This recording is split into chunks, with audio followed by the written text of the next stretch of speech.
நெறைய பேர் படிக்கிறது மறந்து மறந்து போயிடுது அப்படின்னு சொல்றாங்கல்ல. அத ஓவர் கம் பண்றதுக்கு என்ன பண்ணலாம்? அதுக்கு ஒரே ஒரு விஷயம். இப்போ வந்து ரிப்பீட்டடாக ரிவிஷன் பண்ணணும். இப்போ ஒவ்வொருத்தருக்கும் ஒவ்வொரு ஸ்ட்ராங்னஸ் இருக்கும். இப்போ வந்து நான் வந்து ஒரு கொஷினை வந்து 1 மணி நேரம் படிக்கிறத இன்னொருத்தர் வந்து 1/2 மணி நேரம் படிப்பாங்க. இன்னொருத்தர் வந்து அது 2 மணி நேரம் படிப்பாங்க. அதனால நமக்கு வந்து என்னன்னா, நம்மளோட கெப்பாசிட்டி இதுதான். அப்போ நம்ம ஒரு கொஷினை நம்மளால 1 மணி நேரம் படிக்க முடியுதா?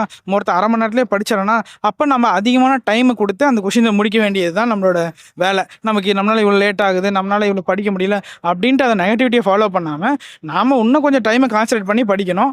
2வது விஷயம், ரிவிஷனுக்கு வந்து அடிக்கடி ரிப்பீட்டடாக ரிவிஷன்ஸ் கொடுக்கணும். நான் 147 அந்த மாதிரி டெக்னிக்லாம் இல்லாமல் நம்ம ரிப்பீட்டட் ரிவிஷன்ஸ் நமக்கு எப்பப்பெல்லாம் சான்ஸ் கிடைக்குதோ அப்பப்பெல்லாம் அந்த டாபிக் வந்து ரிப்பீட்டடாக ரிவிஷன் பண்ணிக்கிட்டே இருக்கணும். ஏன்னா நம்ம எவ்வளோ தான் படிச்சுட்டே போயிட்டே இருந்தாலும் ரிவிஷன் பண்ணலாம் அது வந்து அப்பப்போ மறந்துகிட்டே தான் இருக்கும். நம்ம அவ்வளோ கஷ்டப்பட்டு படித்து ஒரு நாள் ஃபுல்லாக படித்ததே வேஸ்ட்டாக போயிடும். அதனால் கண்டினியூஸ் ரிப்பீட்டட் ரிவிஷன்ஸ் கொடுக்கணும். First spell, second spell, third spell repeated revision பண்ணிவிட்டு அப்போலாம் உங்களுக்கே ஒரு கான்ஃபிடென்ட் இருக்கும். அந்த கான்ஃபிடென்ட்டே நம்ம நிறைய கொஸ்டின் ரைட்டாக பண்ண வைக்கும்.